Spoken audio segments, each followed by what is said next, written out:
Hello. Hello. Hey, Nige. How you doing today? Yeah, that's about it. Okay.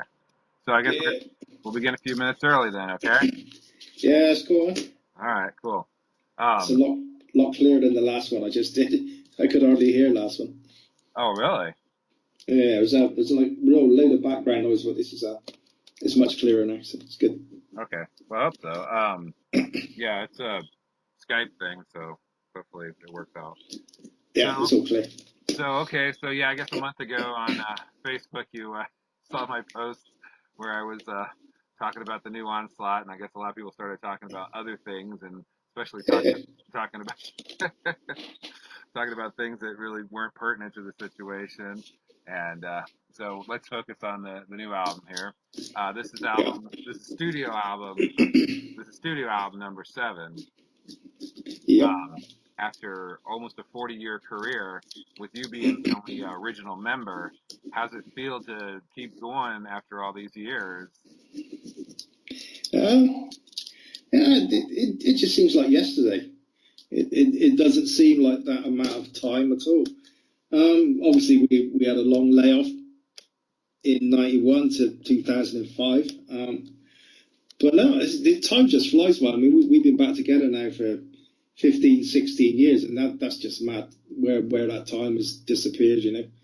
I mean, it feels better than ever. I mean, the band are amazing. Well, the lineup we have right now, the response to the new record has been incredible. So we're in a very good place, you know. So that apart from the obvious issues of the pandemic and stuff, which has kind of put a spanner in the works, but everything is aside from that is very cool right now. That's really good to hear. And yeah, let's talk a minute about the new lineup. Just a year ago, I think it was almost in August, I interviewed you, and we were talking about the Perfect Day to Die single with Cy Keeler on vocals. And now here it is, a year later. You're about ready to release a brand new album, and you've got a complete new vocalist. How did you get him in the band? How did you get David Garrett in the band? Well, we've known Dave for many years. He's been a friend for a long, long time now. So, and he's James Perry, our drummer's best buddy. They grew up together in the same town. So when I guess it was inevitable that we were going to have to make a change within the band, Dave was always going to be top of the list because he's helped us out on a couple of shows in the past. As soon as February back in this year, where Cy was unavailable for a festival in Sweden. So Dave stepped in at short notice, 2 weeks to learn the set, and he did incredible. You know? So we knew the situation, what was going on with Cy. We were kind of pretty certain of which way things were going to go. So as soon as we got back, everything was cleared up. We asked Dave if he'd like to demo a couple of the tracks for the new record, which he said, of course he did, because he's a massive Onslaught fan anyway. So we got Dave to demo a couple of tracks. I think one of them was A Perfect Day to Die and Religious Suicide. He came back and it was fantastic. It was exactly what we needed, exactly what we were looking for, and exactly what I think what the fans would be happy with. So we offered him the job, and he was in the studio recording tracks for Generation Antichrist within 3 weeks. So there was no pressure on him. He had 3 weeks to learn the whole album and then go into the studio and record an album for one of his favorite bands. So you can imagine he was a little under pressure. A little. Now, Dave and James are also in the band, the Bull Riff Stampede. It seems that's more of a thrash band for the UK for a newer generation. And one thing I did comment, I still stand by, is that David definitely has that Randy Blythe, Lamb of God type scowl, especially when you listen to Religious Suicide and he says holier than thou, just like him. Is that working well with the older Onslaught material? I mean, like Metal Forces and Let There Be Death. I mean, can he hit those highs? No, he hasn't got the range that Cy's got. Not massively. He can hit high notes, but Cy's got quite a unique range, you know, from low to high. So I mean, we weren't expecting him to do that. He can hit the high notes where where necessary, where they're needed, which is the main thing. I mean, Psy can take it to another level. So Right.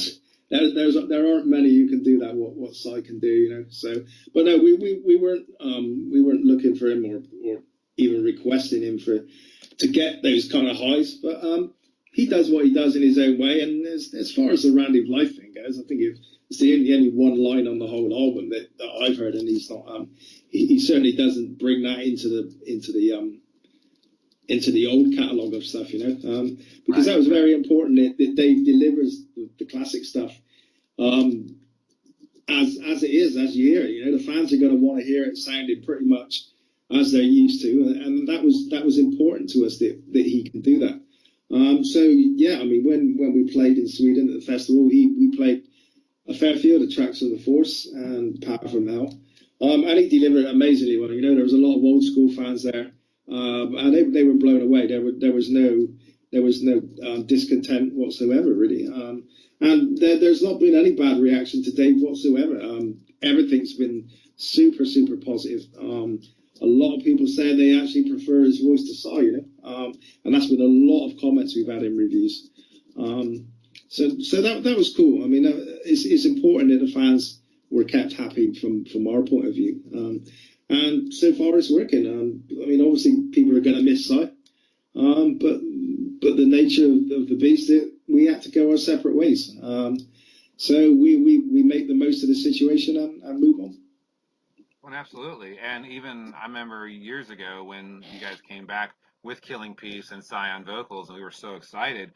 All of us were expecting the Force Part 2, and when it had more of like a Slayer, Sepultura, newer thrash sound, we were like, wait a minute, why isn't he hitting the highs? But then, of course, we saw him live and realized he could do that, and, that's good. And maybe, Generation Antichrist is the perfect title for, your new release, because you are dealing with fifth generation Onslaught fans, and a lot of fans who probably enjoy David's vocals probably are growing up with the new, what I would call the newer thrash. I mean, you obviously go back to the punk era of the UK and the late 70s, early 80s, and the early thrash of then. What is your reaction to people who say that the Onslaught of today is not the Onslaught of the past? Well, I find that a little negative, or very negative, I should say, because doesn't everybody progress through life? Doesn't everybody change through life? I mean, you've got to be allowed. I mean, if we brought out like four different versions of the Force album, all sounding pretty much the same, I think everybody would be complaining. Oh, when are these guys going to make something different? Same old formula, same old this, You've got to move with the times to a certain extent. But having said that, I heard a new single from Deep Purple today, and God, it was shocking, absolutely shocking. It was some kind of like almost country and western folk thing. Yep, exactly. So Good analogy. So yeah, I mean, that was bizarre that it came up on the radio today, but I mean that's not the Deep Purple I like. I think Psy might be having a head fit about that because he's a massive Purple fan, but that really didn't do it for me, and I think I would be making the same comment about that. But no, I mean we have to keep things fresh, With this album, we have deliberately, intentionally taken 2 steps backwards to move 5 steps forward, if you like. We had a discussion when we started writing this record that we thought 6 was probably our most technical album we've made in terms of intricate riffs, lots of layers in the music, etc., etc. So we said, right, let's go back to our roots with this. Let's go back to Discharge and Motorhead. Let's go back to the Force album, which we did. But people can hear what we're doing and what we've tried to do. But it's got the one thing I did stipulate is I wanted a really brutal production. I wanted it to sound like one of the most aggressive thrash records ever made in terms of sonic quality, But we've taken loads of influences from the Force album, from the short intro at the beginning of the album, to Let There Be Death. And obviously the influence from Motorhead is clear.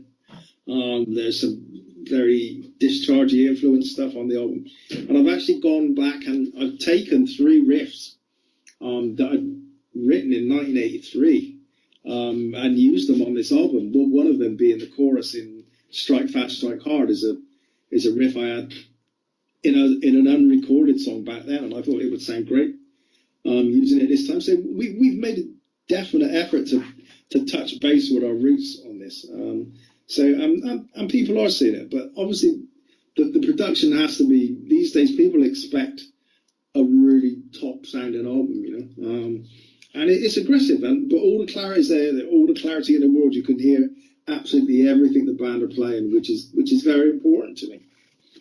Yeah, and I agree that what a great analogy.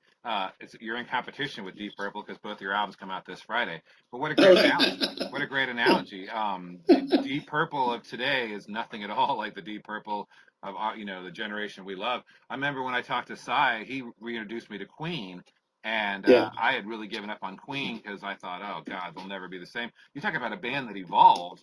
I mean, the Queen of the '70s was not the Queen of the '80s. Was certainly not the the Queen that that he kept taking it.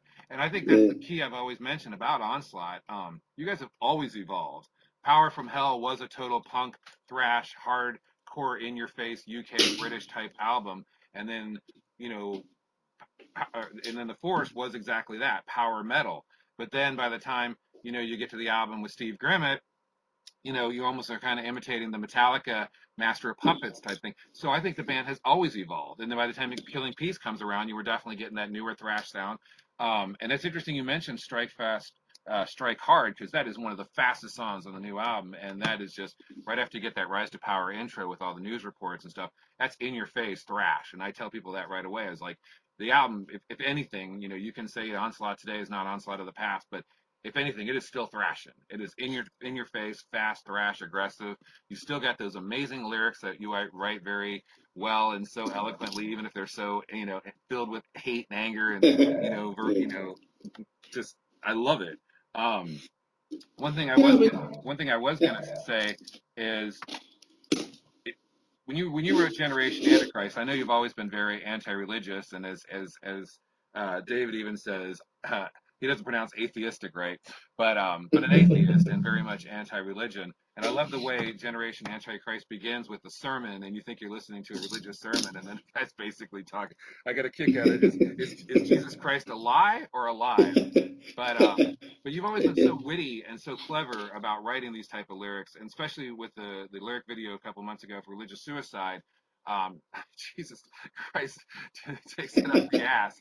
I mean, is that a reference to pedophilia in the Catholic Church, or just the fact that people are idiots and are stupid because they buy into all this bullshit, or Well, yeah, it's all in there. Everything you mentioned is within that track. There's plays on words. If you see, is that romancing with the priest. I think it was talking romancing with the beast. I can't remember one of the lines. In children raped in dignity. I mean, it's reference to that. But I mean, the true meaning of that line, religion takes it up the ass, is me saying that I think in this day and age, religion is basically the creator of its own demise. So it's basically fucking itself up. And that's where it comes. I mean, obviously, I don't know how common a phrase it is. Jesus fucking Christ is in your side of the pond, but in the UK, people use it every day. Oh, Jesus fucking Christ, man! It's like they use it like that. So I mean, I just twisted it and made it fit into what I wanted it to be, But I mean, it's very relevant, and I think with all these things with the priests and everything what's going on, it just does itself no favors whatsoever, So that's the angle I'm coming from with that kind of song. And in America, we could call the Generation Antichrist our current president, because what he's done to America in the last 4 years and how we lead the world in economic decline and unemployment and the plague, he is the Generation Antichrist. Or bow down to the clowns. Yeah, we bow down to I was just going to say, are we all bow down to the clowns? Actually, it's interesting when Dave, I don't know if he meant to say morality or mortality in the song, but either way, either lyric works. Yeah, I think there was a mess up somewhere. I can't remember. It did get brought up to me when when the guy was doing a lyric video, but I can't remember what it was actually, so I need to check back on it. Yeah, but either But like I said, it still works. yeah, Mortality or Morality works. And then you've also got, great songs about, surveillance, Big Brother's watching, and pollution, and, just the basic worldview in general. So, you've got your political, you got your anti-religious, you got your heavy metal, you got your, so, I mean, it's definitely what you say, it's a true thrash album in your face, Onslaught. So what I would like to tell people who say that Onslaught of today is not the Onslaught of the past, I'm like, maybe the music has evolved, and maybe the music has changed and updated itself to a modern sound because of production and because of different lineup changes and so many different things. But the essence of Onslaught has always been there, and that is just, in your face, fast, thrash, aggressive, thought-provoking, UK metal. So you've been the champion of that for almost 40 years. So. Yeah, I mean, as we discussed, Deep Purple and Queen. I mean, the thing is with Onslaught, and I wouldn't say many other bands, but in our case, where we evolve to the extreme, which is kind of rare for bands these days. Bands generally kind of try to go a little more commercial, a little more mellow, a little more this and that. But no, we're just pushing every album to the limit, lyrically and musically. So there's no kind of foot off the gas. It's foot on the gas for Onslaught. That's our kind of evolution. Not taking the softer approach. Yeah, definitely. So I know there was years ago Cy saying that he was going to redo the Steve Grimmett Grimm vocals. Did that ever come to fruition? Were you guys ever going to release that, or? Yes, it was the plan. Things slightly got curtailed, obviously, because with the change of vocalist and stuff. Right. But it's still in the pipeline, and we did actually re-record the track "In Search of Sanity" with Dave on this album, on the sessions. It's, I got to say, it's incredible. It's got the production of the new album. It's got Dave's aggressive style vocals. And to me, it's just brought the song to life, because as much as I love the songs on In Search of Sanity, I really don't like the album. Right. It was a bad time for the band when it should have been an amazing time. We got signed to a major label. We should have been climbing many, many ladders. But we lost all artistic control at that time. Steve Grimmett was brought into the band by the label and our management. Obviously, Cy was ousted from the band. We kind of ended up with a very timid, watered down production, as far as I'm concerned. And it just lost the identity of Onslaught at that time, I think. If you listen to the demos, what we did for those tracks, it sounded kind of like a natural progression from The Force. Okay. But once you add Steve to the equation and the very glossy, clean, non-aggressive production, it changes the psyche of those songs completely. So when you hear In Search of Sanity as it is now, it's like, wow, this is. I just want to get it out there for the fans to hear, just to get their opinions, because that album is very divisive between Onslaught fans. It sold massive amounts of records, biggest selling album, but it split the fans in a big way.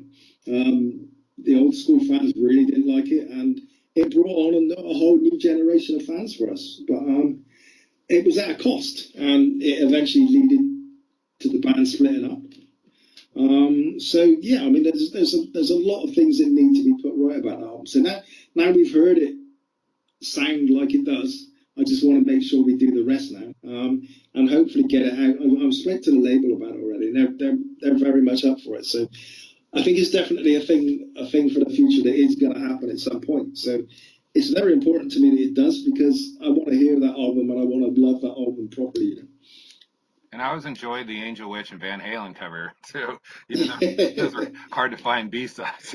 Yeah, they were cool. It was a bit of fun. Now, did you guys record any live material when you toured with Neil Turbin, or was that just strictly each show as it was individually, or? Yeah, just strictly each show as it was. Nothing was recorded, and even if it was, I think there's some footage of the last show. Which we did at the Whiskey when I did the vocals, but that was cool. So I think that was about it. I don't think much else would be worthy of watching, to be honest. Okay.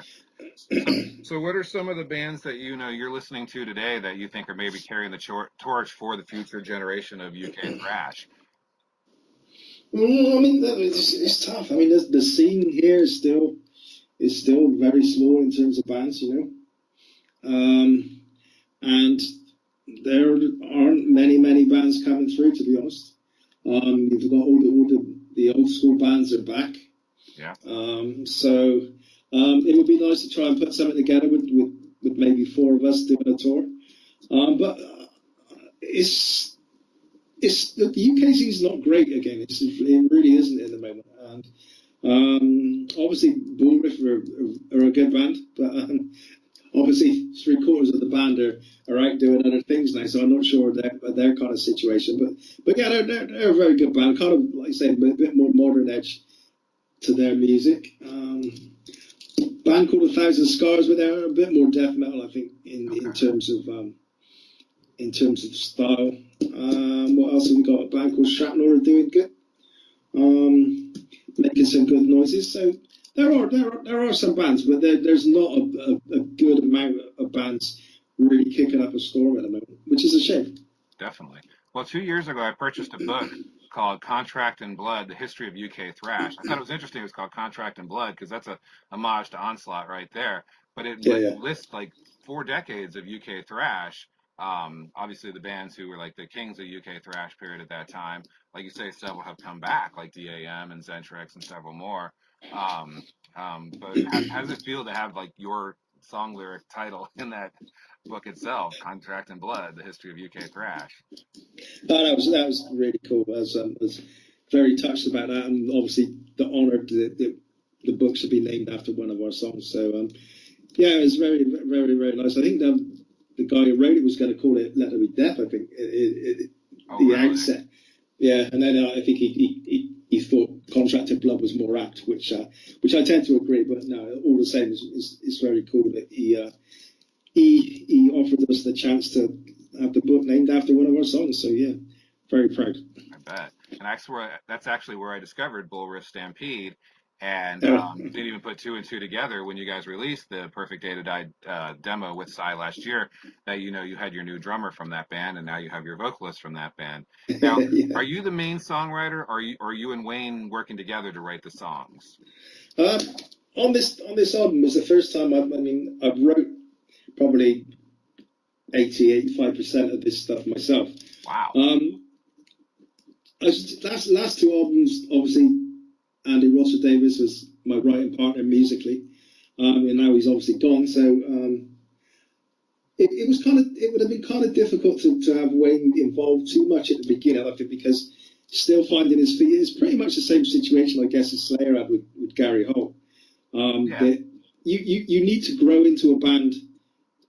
It's okay listening to the music, but when you start writing that stuff, you really need to be living within that band for quite a while, I think. But what Wayne did bring to the table, he brought some really cool parts into the songs. I did all the main writing, the arrangements, and the lyrics and the vocals.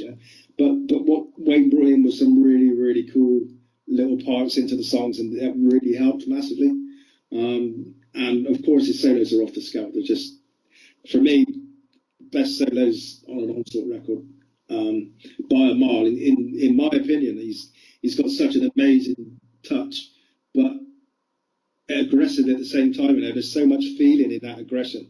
So yeah, I'm looking forward to when we do start writing. He's been in the band 2 years now, so I think he will have known by this album and had a good feel for how his writing should sort of be adapted into Onslaught style now. So, and the same applied for Dave. I mean, he obviously came in at 3 weeks' notice, so there was no chance or any scope for him to really put anything in apart from his own personal input on his voice, which was amazing.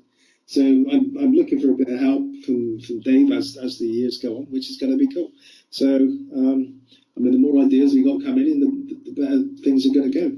Yeah, because Dave himself is also a guitarist, and he plays guitar in Bullriff Stampede. So Yeah. Yeah, Wayne's solos are absolutely amazing. I know there was a playthrough. We saw an email and there was a video of a playthrough, and yeah, he shreds. And yeah, I would say that's one thing. The solos are. I've talked to people about that too. They're just like, well, what can you say that's one of the best things about the new Onslaught? I'm like, well, God, the Yeah. solos are all over the place. I mean, they are I know. really kick-ass solos. I mean, And it's mad. You watch him play, and it's just like effortless. yeah, It's just like wow, how you? It's like so fast, man, and it's like so accurate. And he's just like so cool and laid back. Like, it's like wow, man. and then so what's it like being like the father of all the other members in the band, since you're clearly the elder? I don't know. They got to keep up with me sometimes. Yeah. But no, I mean we're all on a level. I mean we've known. I mean James. I've known James since 2006. And James was actually going to join Onslaught in 2011 when Steve Grice left the band. Okay. But unfortunately, he picked up a very serious illness, which could have been life threatening. So at the time, we really had to say to him, James, you cannot do this, because we were due to go on tour for the Sounds of Violence album. So we said, look, James, you really can't do this. You have to sort yourself out, because your life's far more important than any band like. So unfortunately, that's what we had to do. As tough as it may have been, but thankfully he's fully recovered. Everything's perfect now. And he kept emailing me over the years. Nige, I still want to be in Onslaught. So and then the opportunity came. So we actually it worked out great for both of us, because he really is such an amazing drummer. That is really good news. So, assuming we finally nip this COVID-19 in the bud by 2021, and you do get to go on tour again, what are some of the new songs you want to play in the set, as well with all the classics? That's tough, man. I bet. Lots of people have been asking that. Oh, okay. Well, it's it depends. I think some songs, because we were planning to be taking out a show with us to really up the live thing a lot, And I think songs like Generation Antichrist are gonna be a song that works well in a real kind of where we can put on a big performance, I think your things like Strike Fast and Addicted to the Smell of Death are going to be pretty much in any set that we do. And I would guess Bow Down to the Clowns probably. So, and then you just kind of juggle around. You don't want to really overfill the set with new material, because fans still want to hear the old classics, And it's nice to mix them up with the new materials. I think it brings another energy to those again. So I think we'll probably be looking at 3 tracks on the new album, and maybe 4 when we're in a bigger arena for a show type situation. well, you got 8 solid new songs. One is a re-recording of a song that we heard a year ago from a single. We got a lyric video, and then of course we actually have an actual video from Bow Down to the Clowns. So fans will be probably expecting those songs, and wait till they hear Strike Fast, Strike Hard. And like you said, the title track is probably Strike Fast, Strike Hard, and title track are my 2 favorite. Although I love the lyrics to Religious Suicide, because it just makes me laugh every time Jesus takes it up the gas. So, but I pretty much, I guess I called you a little early, so we'll wrap it up so you can get on to your next person. But like I said, it's a great album. It's great that you're coming out the same day as Deep Purple. What a great analogy about a band who has evolved for 50 years, and your band has evolved for 40 years. They may have a few original members, but it's amazing that those geezers are still doing what they're doing. I think the reason they're not putting out, the stuff they used to put out is because, in fact, given their age. But they still kick ass live, and they still throw down pretty well live. Although I'd love to see Richie Blackmore back in the band, but that's wishful thinking. But they still have a great lineup. They still, they still do a great job. So here's hoping that we'll catch you live in 2021 if things ever change. Yeah, I'm sure things will, Michael. We got to be positive about it. So, I don't know. Our first show in the States is going to be April, I think. And to me, that may be a little bit too soon. I don't know at the moment. So we shall see. It all depends on these vaccines, what they can get, if anything comes around with that, I guess. So you never know. Yeah, and who will get it, and who will be privileged to get it first, and Yeah. first in line and last to die, and who knows what. Yeah. Well, all the clowns will be getting it, that's for sure. Yeah, and our personal generation Antichrist who never wears masks. So. All right. Cool, Well, cheers. Thanks again for another great, fun, and enjoyable interview. yeah, great talking to you, mate. All right. Take care. Take care. Have a good day. You too. Bye. Bye.